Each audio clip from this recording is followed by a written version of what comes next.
Welcome to another episode of Ag, Ammo, and Adventure, where Iowa's grit meets storytelling, science, and a splash of humor. Today, we're kicking things off with two true Iowa legends, Varel and Jackie Bailey. Lifelong farmers from southwest Iowa, Varel and Jackie have lived and breathed agriculture for decades.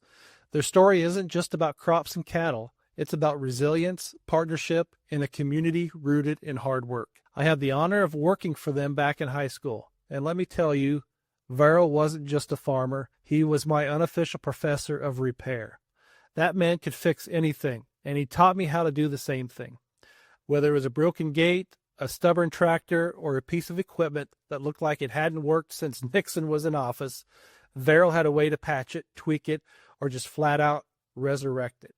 Jackie, meanwhile, ran the home front like a seasoned general, meals on point, wit sharp as a thistle, and a heart big enough to feed a whole crew with seconds. Today, we sit down with them to talk farming, resilience, and the kind of wisdom you can't find in a textbook. This one's close to the heart. Grab a seat and let's dig in.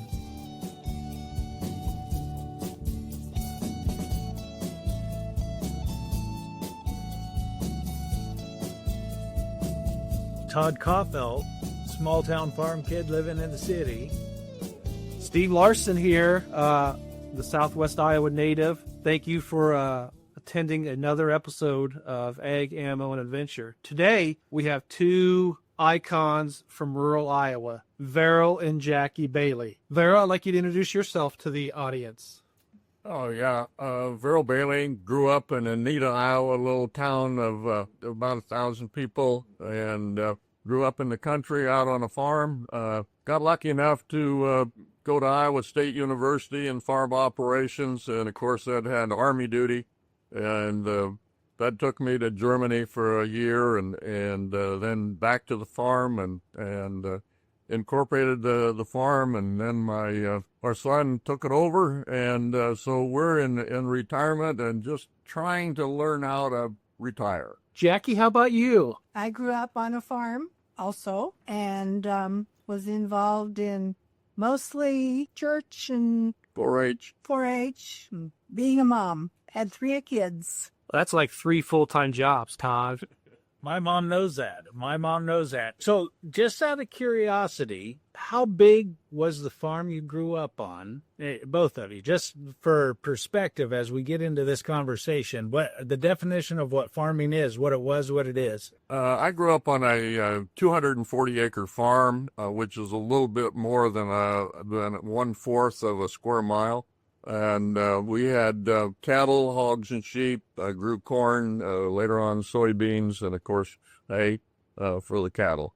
Definitely. And I grew up on a farm that was, how many acres? 160. 160 acres. And we lived on the highway from Messina to Anita. And my dad farmed all his life, and I helped some. I was a farm girl, was in 4-H at times. And Now, when did you guys meet? Not to jump ahead to the good part, story. right? How did you meet? Were your farms close, far? Maybe they were the only two in the section, so they just met by proximity. She was way down. She lived down on a gravel road, and I lived on a dirt road and everything. And so I probably first saw her when the schools had play day. In other words, there were let's see, there were 6 schools, and once a year all the kids went down to Lincoln Center. Lincoln was the township name. Went down to Lincoln Center, and so all the kids got dumped together, and we took all our sack lunches down there and everything for that day, and we had games of all kinds, competitions. And of course, this was a big event because in our own school, we had recess every morning and every afternoon, and so you'd go outside and play and everything. But you played and you competed with the same people all the time. Well, how big was your school then? If 6 of them got together, how big was your school? Well, each school served 4 sections of land, and you do the chemistry, the mathematics on that. Well, there were about 15 to 16 kids in each school. That was enough for a one-room school and one teacher.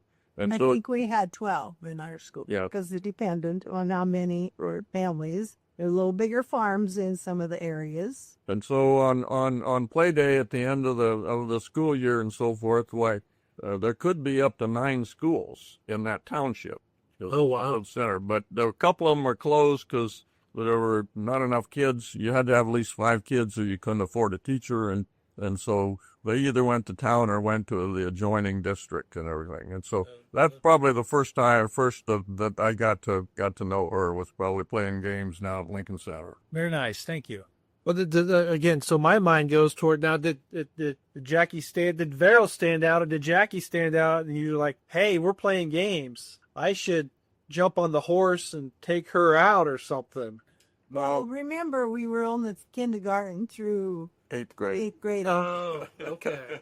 So we got together in high school. Where was high school then? That was in Anita.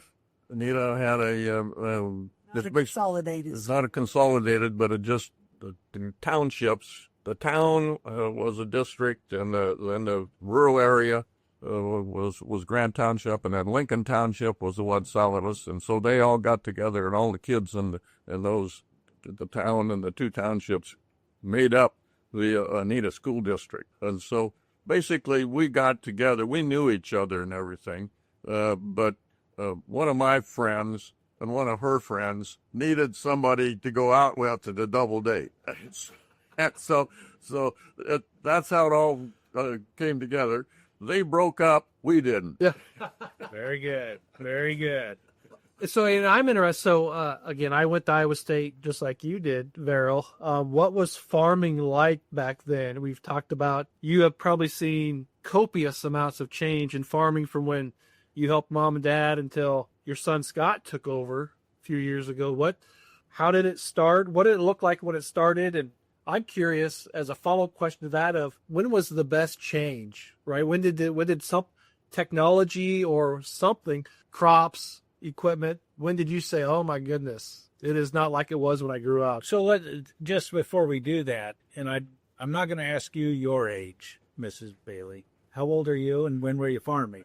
But that's going to play into it to kind of put it into perspective of what's happened in that timeline. So you started farming, I'm presuming you're 16 or 18, or after Iowa State, and you went into the service? Well, it's hard to say when I started farming. The first that I remember farming was when I was 4 years old, and it was wartime, and so Dad had always hired neighbor boys to come and help him shuck corn. And so Mom said, well, there's a neighbor girl down the road. She can come and she can babysit me. And so she went out and picked corn. This was World War II. She went out and shucked corn with my dad. And what my introduction to agriculture was, I heard the screech of the elevator elevating the ears of corn into the corn crib, and I couldn't stand it. And the poor neighbor girl that was babysitting me would have to put my coverall and my snowsuit on right quick, and I'd have to go down and watch those ears go up.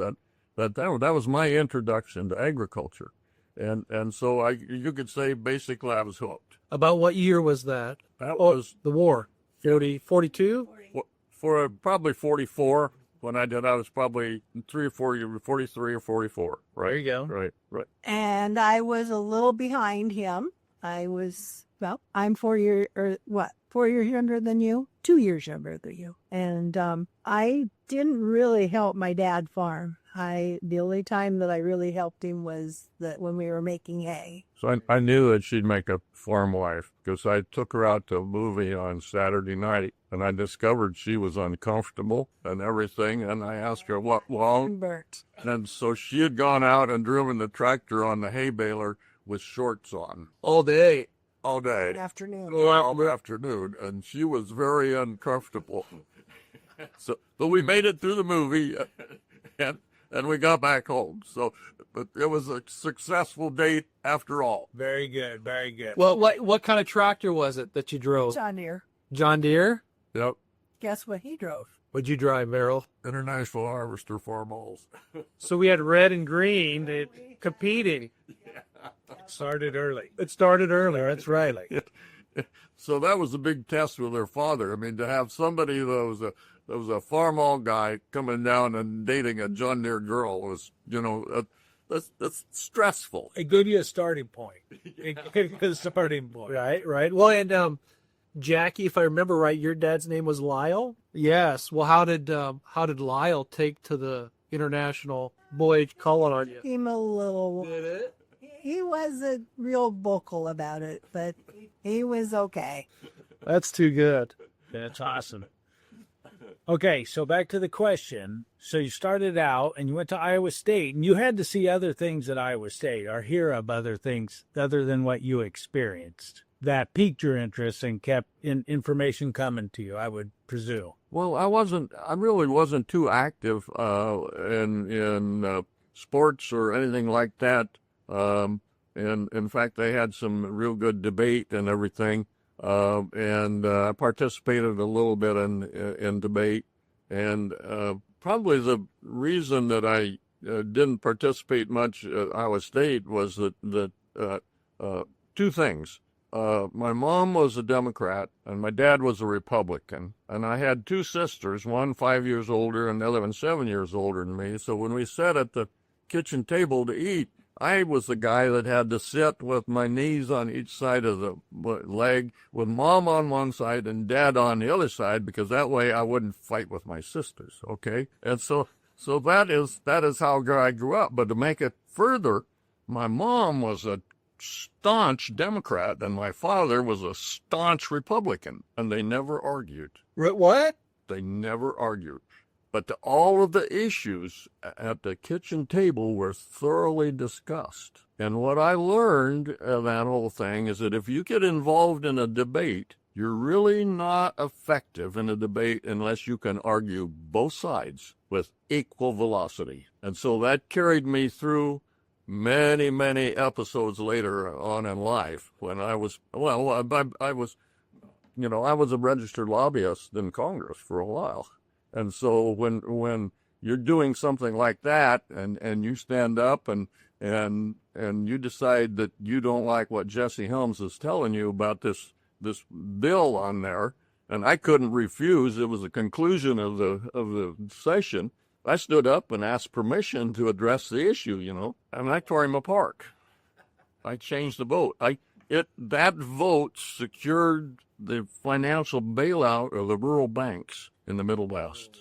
Oh, that wow. was the time when in the 80s, that's right. And we had a hired lobbyist that lived in Washington, D.C. Me coming back to the office, he said, "I've never heard testimony like that before." We had a knack for it. But we won. Yeah. Well, now, so when did you two get married? Was it during Iowa State, after Iowa State? Slightly after Iowa State. Slightly after. Because we had dated all through, well, not all through high school, but through 3 years of high school. She went to Northwest Missouri State University, and I went to Iowa State. I mean, you couldn't get much further apart. Well, the red and green divide, right? You go to Northwest Missouri State, you go to Iowa State. Okay, I didn't know. Okay, so dated through high school, dated through most of college, right? Yep. Would you meet up halfway to say hi, or would you not see each other till the summer or breaks at school? Both.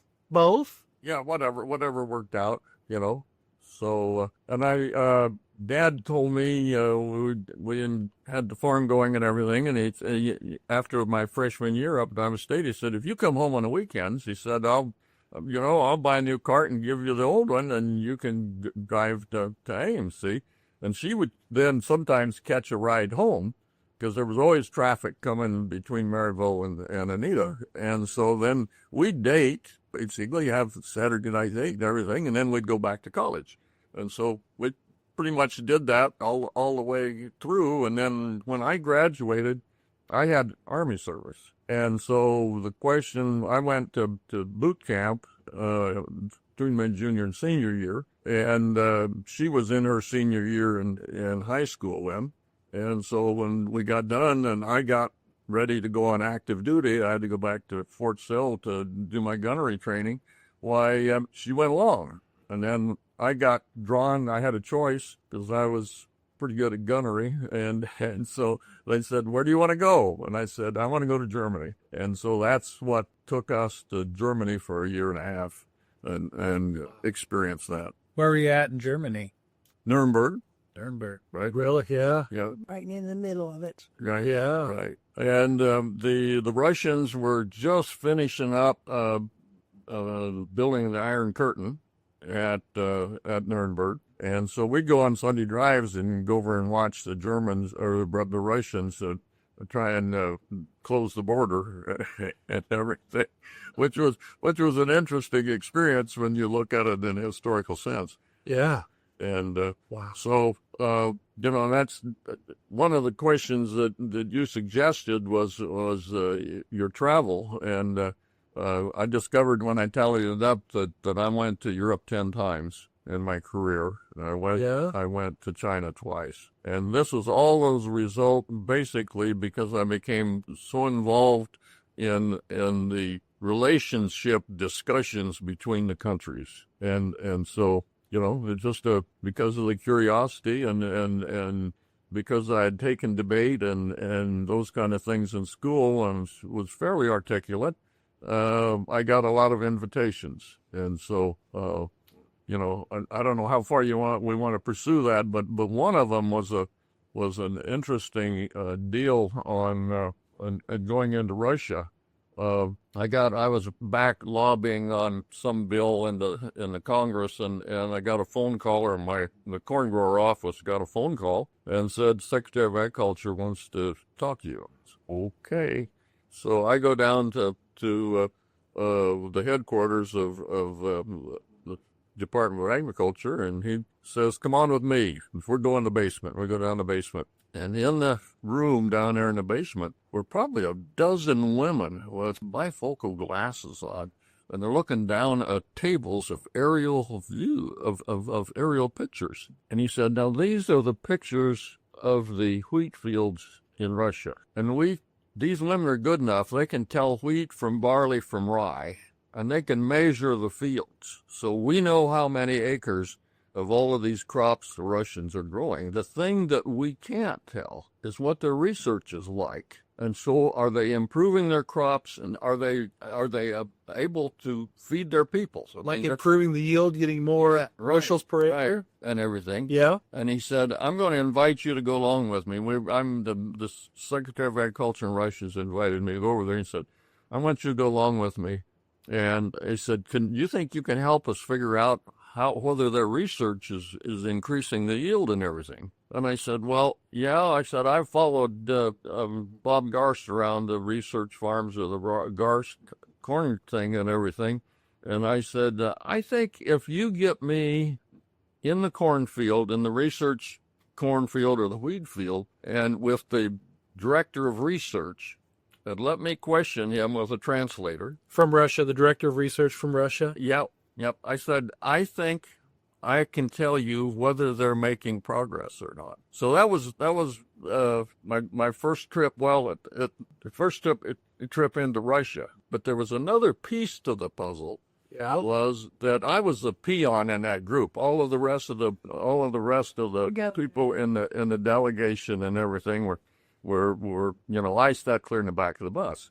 Well, the Russians assigned another young fellow to always be in the seat beside me. Why? Do you know why? Well, he told me, he said, my job is within the Russian State Department, so that's where I got my paycheck and everything. And I said, "Oh, okay." Well, so I knew exactly what his job was. I was just to keep an eye on everything I did. Well, what he didn't understand was I started the conversation about his family and about his children and all this kind of stuff. And by the time we got ready to go home, he told me this story. He had two daughters that were teenagers, and he said, "When I was growing up," he said, "they closed the schools." And he said, "I went out with all the other students in schools, and we harvested the crops." He said, "I've got two daughters that are teenagers. They refuse to go out and harvest crops." He said, "The Soviet Union is going to run out of food." Really? What year was this? I was going to say, what's the time like? You mentioned you've mentioned Garst. Yeah. And so Garst and the Khrushchev visit were a big thing in the history of the state and Russia and the relationship with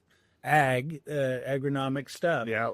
When was your visit in correlation to that? In correlation, it was fairly close to it. Okay. Probably a couple of years after it. And the fact that the reason I told Secretary Block that I could do it is because I always tagged along with my dad every year when we went up to Coon Rapids and went through all the research fields and everything that Garston Thomas was doing for Pioneer. And so it's one of those, I don't know, it's serendipity or what it is, but it happened. It happens for a reason. Yep. Wow. I'm curious. So you're there with a bunch of important people, Yes. right? And then you got your information. Did you give it to them then? Did you have to come back to Iowa and then meet with them? How did you discuss or get the information to the secretary? I came back. The secretary and I came back. We didn't say a word, never tell anything until we got back to Washington, D.C. And I reported everything that I saw and everything. He told me, this young guy said, we're going to run out of food. And they did. And they did. And I don't know if you remember the great grain robbery where Russia basically cornered the Chicago Board of Trade. That followed that trip. Oh, really? And so they basically went in, bought all of the corn contracts for the full length of possible to seize up the price of corn. And they basically shut down the worldwide trade of most corn and wheat crops for about a week before the U.S. government and the other governments recovered and figured out what they'd done and went in and canceled contracts so that the trade in corn could resume. Because you couldn't sell corn, you couldn't go buy corn, and it was all taken up by Russia, huh? It was all taken by Russia. See, so this was my voice. So when I got all done, I just went back home and started picking corn again. Wow, no kidding. All right, how big did your family farm get over the period of time? If you started out at We started out at 240 acres. 240. And when I went back to the farm after being in the service and everything, we enlarged it to about 1,050 acres. When? Well, it probably took us 10 years to do it. Yeah. Okay. Yes, because basically you had to wait for a guy next door to retire, and then you had to be first in line there. Did you help farm Lyle's ground as well? We did at one time. At one time? Yep. Yeah. Did he say you had to use a green tractor when you were going to be there? No, he became fairly tolerant. No, he would come up. I'd run short of help. Well, I could always call Lyle and say, Lyle, we've got to do something here, and he would love to come up because it was another crew that was around and so forth. And he loved it when the boys came out. I think you were familiar when we had the kids come out. And I might tell you the prelude to having those kids come out and work on the farm. And this goes back to a kind of an interesting situation. And I don't know if maybe I can't put it all together right now, but about third grade, my mother, who was a school teacher before she got married, discovered that I hadn't memorized my timetables. Mm-hmm. And did you say you had memorized them, or did she ask you to memorize them? Did she quiz you? I was going to say quiz. She caught you. She caught me on everything. Just a word. We're just using words. And so, thinking back, how you do, you review in your mind, how did I learn the times tables? When I was determined I didn't need to know them. I could figure around them somehow or another.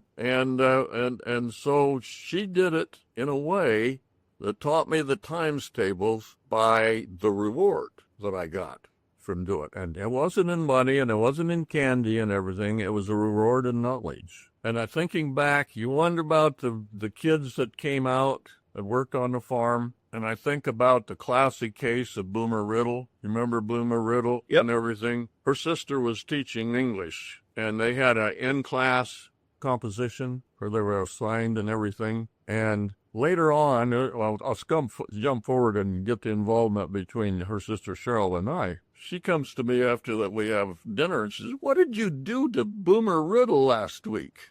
I said, "What do you mean to Boomer Riddle?" He said, "I was have English class and there was composition in class. And so the kids wouldn't settle down. They were just talking about and everything, and nobody was writing a story and everything else. And finally, Boomer stands up and he said, 'Would you kids sit down, understand what your job is, and get to work and get it done?'" So Cheryl tells me all this, and I finally realized it was raining one Saturday afternoon when Boomer was out there. We had about 2 or 3 kids at a time, and we'd go out in the shop and we'd grease things and adjust things and clean up the shop and everything. And I told Boomer, I said, "No, I want you to adjust the clutch on this little utility tractor we've got, I come back here in probably 10 to 15 minutes, and he's standing there leaning on it. I said, "Boomer, you got her done?" "I don't know how to do it." "Oh," I said, "Come on, Boomer, come with me." So we go file cabinet, we pull the manual out and everything. I was now look in the index, okay, look for clutch, and everything. So here's a picture. This is how you do it. I come back in about 30 minutes. It's all adjusted, everything. Not another word. Really? Well, for full disclosure, I did work out there, and I remember Jackie asking me what I liked to eat because she on Saturdays, made us great lunches. I think I might have been the only kid that gained weight while working on the farm. That's how good her cooking is, Todd. The incentive is a good motivator, right? That is a good motivator. She found your weakness. Well, and in the basement where you hang up your overalls and stuff, there was a freezer full of ice cream treats. Oh, and that. And I just put that out there. They knew how to take care of us, or where things needed to go, Todd. Too good. You have a younger daughter about my age, and I remember I worked out there when your daughter-in-law was trying to teach her how to drive a stick. Okay. How's Sarah do? We climbed trees or got behind trees. She learned, right? She learned, but it was what's the word I'm looking for? An adventure? Yes. Yeah. Yes. That was too good. What more? What are we going to know? I can take you to China. Well, tell us. We still haven't answered your first question. What was the biggest change in agriculture? Yeah, You put the Todd on there. Yeah, okay. Biggest change in agriculture. Obviously, the biggest change in agriculture is technology, and the fact that my dad drove the horses with 2 leather straps, and my son doesn't steer the tractor because the satellite takes control of everything. Once you get it in the field and you get to the corner, it drops the implement in the ground or the harvester, and it adjusts it, and it varies the speed, and it's it's absolutely amazing as long as it works all the time. None on the cloud. You still have to have a man there. That's it. Right. Well, do you remember? I'm curious. Back in your younger years, what would be considered very good bushels of corn per acre, or soybean, or wheat, or barley, and then compared to now? Well, when my mother and father went out that year that I told you about earlier, and they got 40 bushel to the acre, that was really good. Of corn, 40 bushel to the acre. Wasn't it sucking up a hand? That was a lot of work and everything, And walking, that's right. Yep. And you got to understand that the dad planted it with a team of horses, 2 rows at a time, and there was a check row wire. And so they went click-clack, click-clack. It was 40 inches wide, and it click-clacked every 40 inches, so the corn were in squares. And the reason for that is we didn't have any herbicides. There wasn't anything to kill the weeds. And so you had to cultivate it this way, and then you waited 2 weeks, and then you cultivated it the other way. And then another 2 weeks or 3 weeks, you laid it by. That was the term, and you cultivated for the last time, and then it would shoot the ear and the tassel and go ahead and grow. How tall did corn get then? Well, corn got probably 6 feet tall then. Okay. Yeah, it'll get 8 now. I mean, whatever. And I think the last time Scott gave us a report, the yield was 210 bushel to acre instead of 40. So I mean, this Makes it worthwhile. This is the transition that we lived through. So. Wow. So that's and soybeans and other thing are commensurate with that. So let's go to, thank you. And you mentioned you had to cultivate it two directions because you didn't have herbicides. And then somewhere in the 70s, Roundup was invented Yes, or trademarked. right. How was that's a change. If we're going to go on the theme of changes, how was that? How did that play in? Was it belief? Shatter cane was always a problem with corn, and so how did Roundup was going to be the answer? How did that represent itself, and how was it adopted? That was just another step, though, because it started with 2,4-D. And so we killed all the broadleaves and everything, and then damn, we couldn't fill the grasses because of everything. And so Roundup came back, and bingo, you could kill both the grass and the broadleaves as long as it was integrated genetically with the crop that you were planting, okay? And so you got spatial herbicides for soybeans, spatial herbicides for corn, and if you grow any of the other crops, like they grow down south, you have to have a spatial herbicide that is that's basically integrated with the genetics of the crop. And that's probably the one of the miracles that we don't appreciate in the world today. Were you an early adopter to new science that said it could do that, or was there trial and error? What? Well, obviously there was a difference between my father and I, and my father was always sure the old way was the better, and I was always convinced that the new way was superior, and what that turned out to be was a good situation, because you didn't plunge into anything new and prove that it was a disaster or somehow damaging everything. And so the discussions that I had with my father on modernizing things and everything were a healthy experience, frustratingly slow, but a real educational experience. Seems consistent. Well, I can remember in my limited time in growing up in Iowa, in Anita, walking beans. Yep. Then we transitioned to the bean bar where we got to spray the beans, and then that was it. That was it. I got run out of business making money because of Roundup, ready beans, right? Technology. Yep. Which helped improve yields and everything else, which was a good thing. But it limited my 4th of July firework fund growing up. Amen. Sometimes not by accident. Right. Sometimes not by, good. No, thank you. That's because there were changes that happened, whether it was the hybrids that were being developed, then the chemicals, then the hybrids had to be brought with them, and the international relations and what the market could do. We've heard so much of that already. So one change, being from southern Iowa, is when you go to northern Iowa, the equipment's a little bit bigger, and they use satellite. In southern Iowa, some of the fields that we have aren't big enough for the big equipment to get in and or turn around in. And that's been a change. And so Iowa is different from one end to the other on the adoption and even how it's being farmed and how many acres. So you mentioned you started out on 240, you got to 1,000. What are your thoughts on how big the acreages are now that farmers can operate and how many they need to be successful?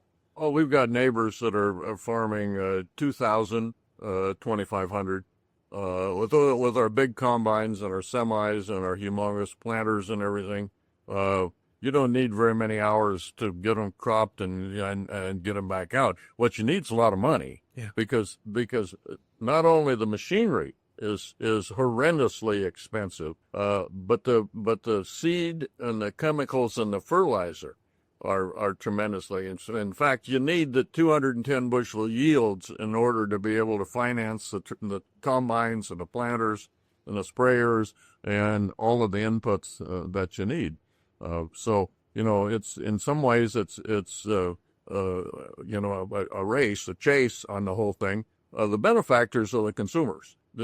Our ability to feed the world or feed the nation is phenomenal, really unbelievable. And anyone that's got any age or not appreciates that. I mean, we go down to eat here in a little bit and everything. And a lot of those people in that's down there eating with us don't fully understand how they have the life they do. They have. Security, if you will. Oh, we should put a wager. Driving here from Des Moines, and I drive quite a bit throughout the state. I would say the crops look extremely healthy and well.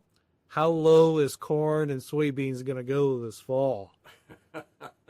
I shouldn't say how low. What will be the impact? What will be the price of corn and beans this fall? Because we talked about, I mean, price per acre seems to be going up. Yep. Equipment, inputs, Yep. labor, everything. Yep. Right? And it appears, I mean, if we were to stop time right now, the crops look pretty darn good and pretty set. And I hope there's a good price. That will depend on the weather and the economy in the rest of the world. I made 2 trips to China. The last trip that I made to China, it was people to people, so we had a busload of basically farmers from all over the United States. And they asked me to be the leader on it. And so we did all of the touristy stuff in Beijing and all that kind of stuff and the carnival and everything. And so then we got on a bus and we headed out in the country. And we were all in the bus. We were all farmers all the way from California to New York, just the whole United States. And we're driving along and I saw a rice paddy out there and there were people out in the middle of it. And so I asked the interpreter and said, have to pull over there and just stop. And so we walk out to them. And it was a family and the father had a scythe, the old, scythe, and he was cutting off the rice, and he handed a bundle to get his hands around to his son, and they would walk over. The son would then walk over, and there was a square box, about a yard square and everything.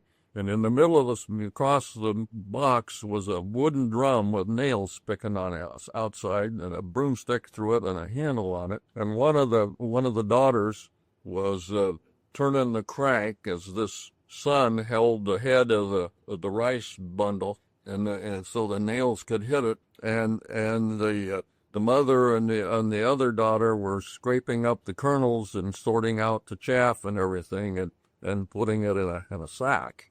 Now and on the other side was somebody else in the family was blowing the rice so that it was clean. Blowing it off. We didn't have a fan or anything. They just literally took the chaff and blew the chaff off of the seeds and everything. So the whole threshing machine was 4 people in a box and a drum.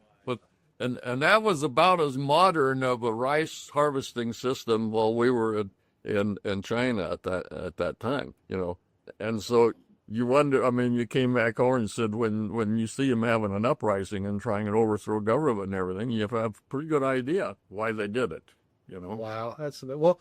So speaking of that, Jackie as being the patriarch of the family, raising the kids, are there certain times of year that you look forward to or you remember on the farm, whether it's harvest or planting or selling cows or lambing? When I was there, Varel, you loved your lambs. Is there something that stands out to you over those years that you look for? Helpmate. Yep. I said what needed to be done. She was a gopher. Go for that. Go get this part or go this bag of seed. Well, I can remember moving cattle, and I can't remember how many, but by the machine shed on the highway, there was somebody on the highway to make sure they turned north on the dirt or the gravel road that turned into dirt where Uncle Dan is, and then somebody on there to make sure they turned right into the field. And there was enough people to angle them where they needed. People or tractors or cars or whatever to make sure that they. Yep. It was almost like a rodeo, it seemed like. Yep. And there was a lead cow that knew the way. She'd been there half a dozen times. But he said still you had to keep the stragglers from getting lost. Yep. We talked a little bit about the 80s. Was that a tough decade? Was there a tougher decade? That'd be great. Than the 80s? Having grown up in southern Iowa, yeah, during the 70s and 80s, it was a tough decade for a lot of different reasons. You think it's harder now given what's going on globally and politics, or was it harder and growing up and rural Iowa, everybody brings up the 80s, right, wrong, or indifferent, right? And what we went through there. No, the '80s stands out in my lifetime. Yeah. And quite frankly, we're poised to be worse than the '80s. So that's great. Why was the '80s a hard decade for agriculture? Well, there was a combination. There were a couple of bad weather years in the '80s that compounded it. And the second one was that within agriculture farm legislation, there's some flexibility. In other words, the Secretary of Agriculture does have quite a lot of ability to flex within the law that's put in. And during that time, the Secretary of Agriculture either wasn't smart enough or didn't have the motivation to basically pull the levers that he had at his power to correct things. And so, and what that meant was that the '80s suffering, economic suffering, social suffering was longer than it needed to be, simply because we didn't have leadership. And you know, I'm not going to name any names. I think I'm just making an observation as to cause and effect, you know. And so, and you know, my concern is that we're headed into another '80s, and that makes me real uncomfortable, you know. But not by the same mechanisms that happened then, but by per se the decision making and capacity to make the changes. Yeah, because the economy is different, you know, the social structure is slightly different, and so forth. Yeah. And so all of that accrues to what can happen, will happen, or should happen, and will happen. So, yeah. Changing topics completely, bringing some levity into this. The previous 2 episodes, Todd and I talked about nicknames. I would love to have a nickname for Steve that I could share with the world. That the FAA won't find us for. But so first of all, did you 2 have any nicknames growing up? Yes, I had a nickname. Is it okay to say nobody's listening but Todd's mom and my mom? No. My nickname was Bubs. Bubs? Bubs. Who gave it to you? My sister. And the reason she gave me that, her name was Vesta, and I called her Tata all the time. And she came up with the Bubs as an equalizer, you know. Yeah. It's on, and it's done. Jackie, any nicknames? Jackie got stuck with me because I'm Jacqueline. Oh, I didn't know that. You're Jacqueline. Did you give nicknames to any of the grandkids or your kids? What Mom calls Scott. Scotter. Yeah. Yeah, there you go. No. It didn't stick real long. Well, any nicknames for the farm help since you went through many kids? No, it's tough enough to keep them all straight. With the real name? Yeah. Hey, you. Well, and so we 3 kids, 3 very great kids. Which one's your favorite? I won't tell them. Big question. No, I didn't mean for you to answer that, but we have to ask that, right, Todd? We talk about it a lot, and it just comes out this way and then this way. And so no favorite. No favorite. What? Okay. But I won't tell them that. When I talk to them individually, I'll say off mic, you told me who was your favorite. You've got to be careful. My mom turned 85. The grandkids, she has 7. The grandkids have figured out that if they help her write their name or put their name into her cell phone, they can give themselves a nickname. Trevor, your favorite grandson, Coffelt. What? Who did that? What's going? Then all of a sudden, you're a favorite +1 grandson and favorite granddaughter, and you got to be careful who you trust in these situations. That's too good. Too good. I want to hear about the book. Is it done? Is it ready? Are we still writing? We're still writing. Okay. In fact, this interaction stimulated another section. It's not a whole chapter, but there's a whole nother section. Just dedicated to Todd and I? And this whole activity, you know? 2 Ds. Todd with 2 Ds. Todd was...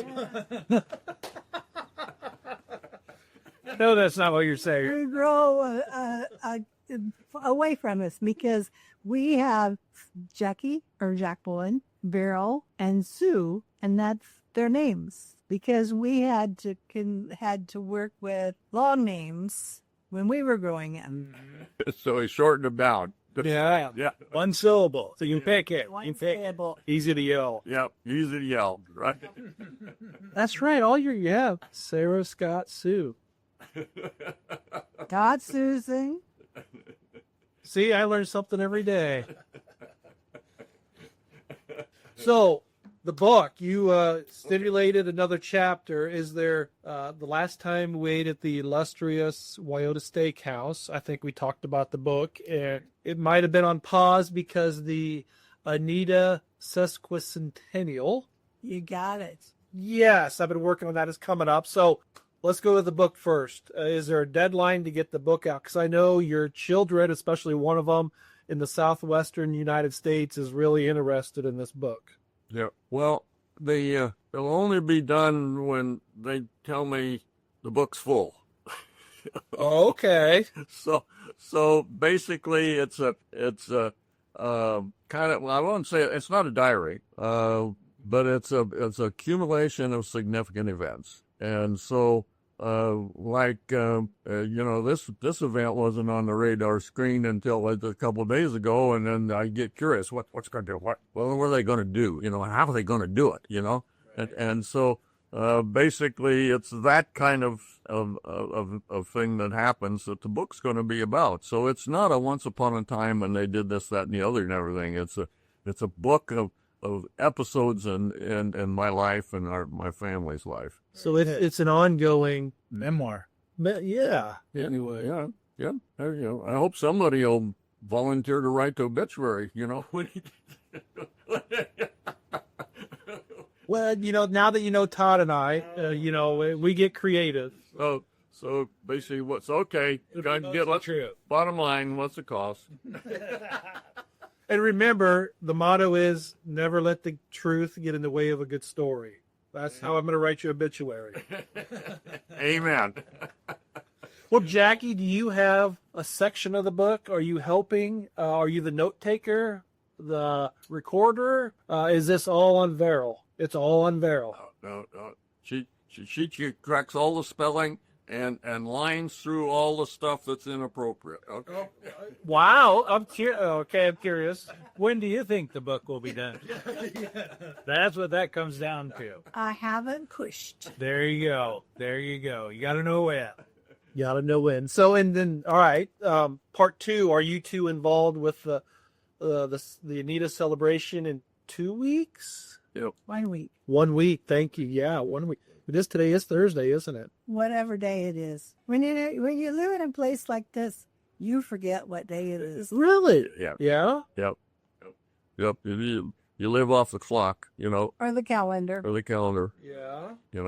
So sure. Okay, so But yeah, I'm involved. you're involved. Yep. One of the guys called up and he didn't say it, but he inferred it. He said, "You're one of the old fogies here, so would you accumulate some old stuff and we're putting a museum together, Oh, nice. Yeah. And so that's harder than what you think, but I can't contact all the other old fogies that think have junk that'd be of interest, Right now, maybe you can help me. I want to put a display in there in horseshoes, because there's not many people that are really familiar with horseshoes. And I know there's Shetland ponies, and I know there's regular saddle horses, and I know there's Clydesdale work horses and everything. And then there's the people that throw horseshoes as a competition. And so I'm scrambling around trying to find all those horseshoes to put in the museum. And I'm not having much luck. So anyway. I will, on our way back to Des Moines, we're probably going to stop by the Redwood Steakhouse in the metropolis of Anita. Have you been to the Redwood? No. Oh, yeah. Right. So That's why we're stopping. we will probably stop by the father-in-law's house, and I will ask him how many horseshoes he has that he could donate. He doesn't need to donate them. He'll get them all back. Okay. All right. This just goes in the museum because I've got all the old tools where I made all my Jackie's furniture for her and all that kind of stuff and everything. Wow. You made furniture? Sure. Cabinets and I have a bookcase up there. I have a knick-knack shelf with all my knickknacks on it. See, There are two things I learned. There you go. Very nice. Right? So anyway, Are you involved with the celebration as well, Jackie? A little. Because your sister Cheryl's quite a bit involved. Go with She- pain all the time, and so it is handy, and so I'm going to help fold the quilts. Yeah. daughter's in charge of the quilt display. So, She's quite the quilter, isn't she? yeah. Both of them are. Oh, Sue is too. Okay. Sue is particularly. I don't think there's time that she doesn't have a quilt in a year. No kid. So the quilt display is in the Methodist church, and so all the quilts are put over the pews. Oh, very. So you walk up and down the aisles, and you can see all of the different beautiful, beautiful quilts. And so Sue and Jackie are involved in getting all of them. And you got to categorize them, you know. Helen Zimmerman. Yep. Yep.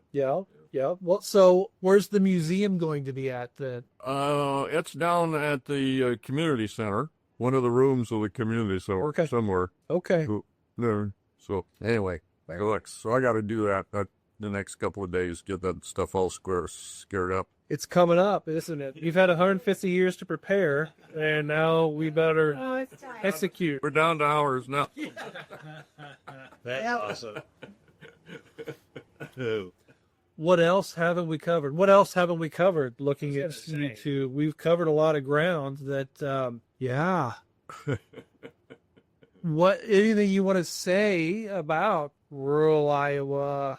I mean, I just think back, talking about advancements. I can remember when corn was knee high by the 4th of July, you thought you were Yep. living high on the hog, right? And now if it's not tasseling by the 4th of July, Right. you think you're behind. Yeah. Wonderful technology progress in all crops. Soybeans, protein crops, grass crops, and everything. We'll talk a little bit about problems. One of the biggest problems we've got right now with all this advanced technology and machinery is finding repair people. And this is several years ago. I wanted a special kind of drill for planting the soybeans and so forth, and I with the internet you can go. I found one up in Minnesota, and it was in bad shape, but I went up and bought it anyway and everything, and used it the first year. It didn't work quite right and everything, and so Scott, when we were playing around, and Scott said, "Well, I think one of my buddies is down in Kansas now." Now, they do a lot of grain drills down there. We got a guy out of Kansas to come up and fix the grain drill that I bought out of Minnesota. Now, That doesn't seem right. well, the problem, the machinery and equipment and the controlling system in our tractors and everything are becoming so advanced that we can't, the implement dealers can't find enough people as mechanics to be able to keep these things running. I mean, Bob Lindeman eats just across the aisle from us when we're down there eating, and of course he ran Lindeman equipment, owned it for years. And he'll admit the same things. He just can't find the mechanics that have the electronic training and everything to keep this machinery running all of the time. So I mean, you asked me what one of the critical issues is we've got to keep educating people that keep up with the technology that we're using today. And I think you'll find that true in your automobiles too.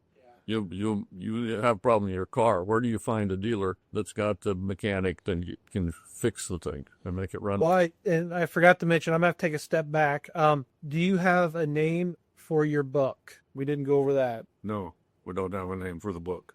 Do you want, what's our group called that we're going to call our followers? Liars Club. The Liars Club. Do you want the Liars Club to send in recommendations for the book title? One. Sure. Well, that sounds like fun. It's like a Goodwill donation. You want a copy of the temporary chapter titles? Being in the ag industry, most specifically the swine industry, and being around farmers and producers, one thing that everybody talks about, and you two are going through this, is farming generations. What's the plan? Can I afford to be a farmer? Can I take over my parents' farm? what do we keep the farm in the family? And I'm sure you and your children have dealt with those questions. And if this is too sensitive or too big of a sore, I'm curious on is there a plan, right? And I know Scott's farming and he's no spring chicken anymore, Yep. right? And he's getting up there. And is there a plan, or is there a decision, and you can tell me, Steve, we're good. The plan is we set up a corporation for that reason. Okay. And so He's 66. No kidding. our parents in their wisdom basically gave and sold shares from the day they set up the corporation. And that's what Jackie and I did. And so from generation to generation, the survival of the farm will hinge on basically who owns the shares when we're gone and when our kids are gone. And so potentially Bailey Farms Incorporated has perpetual life, but it's a corporation and it can have a death just like any human being can have a death. And so we're faced with a situation when you start putting that bunch of money into something and everything. What is the longevity to it? What is the most rewarding? It's not just money, It's me talking to Scott as he's in Germany or Japan or wherever he is. Eiffel Tower. Nice. And knowing that back home again, he's lined up guys and you're familiar with because you worked out there for a while.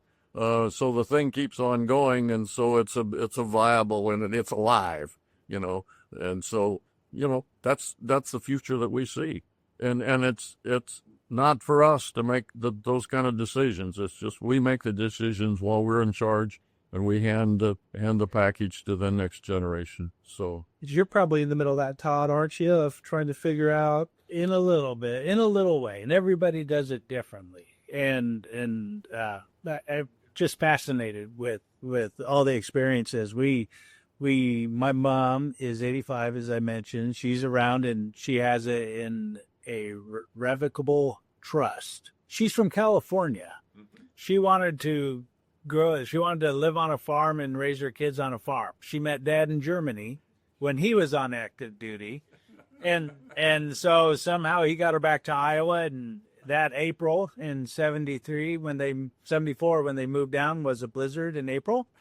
And Dad said it was a good thing the airport shut down. Otherwise she might have flown back. So she's from the Bay Area, San Francisco Bay Area, and right now she's happy as a lark. She's living in town on her own, and everybody asks how she's doing. I'm like, well, she can still tour here, so she's doing just fine. And but that question of, well, how do you set up for the next generation? Well, and my brothers and I have all gone off, and we don't live on the farm. It was a different time, and I referenced the 80s. It was a tough decade. But I'll tell you, it's one of the most valuable parts of our lives that I've been able to share with my kids, and they've done their families the same, and we're still tight. And we want to remain tight. So what's the plan? Yep. Because it means more to us to be together and be a family than anything else. One story, and then I'll be done. So one of the games we played growing up, and I'm sure you did too, is how many bales of hay do we have? And the big round bales. And there's only one way to find out because they all look the same. So you have to run and count up every time. My dad started this game. How many bales do we have? It's a good way to burn energy for three boys. It's a good way to jump across the gaps between the bales and determine how strong you were. That's the grandkids that do it. Well, okay. And then at the end of the journey, you had to get back and report how many you counted, which it was fun. It was fun until you did not have the same number and you had to count them again. Now, I've shared that with my kids. And yeah, somebody tumbled and fell, got pushed, couldn't get back up and everything. And after that, 20 or 30 minutes, they got back, and I go, well, how many were there? And they didn't have the same number, so they had to do it again. They remember that part. It's a takeaway. But it's good stuff. Good stuff. that's wonderful.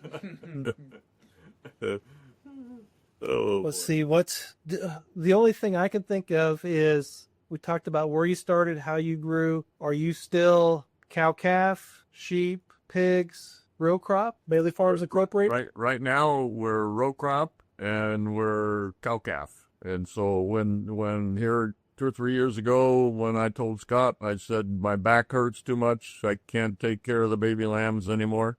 They were gone. And hogs actually went before that. Oh gosh, about 10, 15 years ago, when the pork industry became vertically integrated and the packing plants owned the baby pigs, it was no longer, it was feasible basically in any scale. Because we were in pretty good size scale. We're selling a couple thousand head of hogs a year and everything. But there wasn't the profit margin to just squeeze down. And we said, bingo, no choice. Yeah. And so We helped make that decision in many instances. Well, and I think the time I was at Bailey Farms was a year after you ran for Secretary of Ag for Iowa. Yep. How was that experience? Well, that was an educational experience and everything, because you never know, basically, how powerful your name recognition is, and you don't know whether you have enough political tentacles, in those relationships or enough, in order to make it happen. I knew when I tried it, was a long shot, but it was kind of now or never. If I'm ever going to get in at that level, because I lobbied in Des Moines all the time, and a good relationship in there, and it started lobbying in Washington D.C. But looking back, when I wasn't integrated deeply enough into the Republican Party, and so. The key to that is that you have a strong enough contact with every Republican policy chairman in every county in order to have a nucleus of people in every voting district in order to make sure. And I was running against an incumbent that was real powerful, had better name recognition than I did. So those are realities. But I'd try it again. What the heck, if I was young in the same situation. I remember, I think you were gone a lot. It wasn't for lack of trying. I think you were out on the road quite a bit in that time. I covered the state. Yeah. Had a lot of friends, I never rented a motel room or anything. I had a friend to sleep in every night and everything like that. So, I had that level of penetration and everything. So, but, it was fun. Jackie, was it fun? It was fun. Okay. Because I followed him along. Yeah. Yeah. Those are all my questions. Fantastic. Thank you for your time. This has been, Yeah. Thank you, Sue, Scott, and Sarah, for lending your parents to us for very much. an hour and a half or so. It was fantastic. As we wrap up things today, we'd like to hear comments from you. Send us an email at agammoadventure@gmail.com, and we'll try to work it into one of our future episodes. Until next time, stay sharp, stay wild, and keep your ammo dry.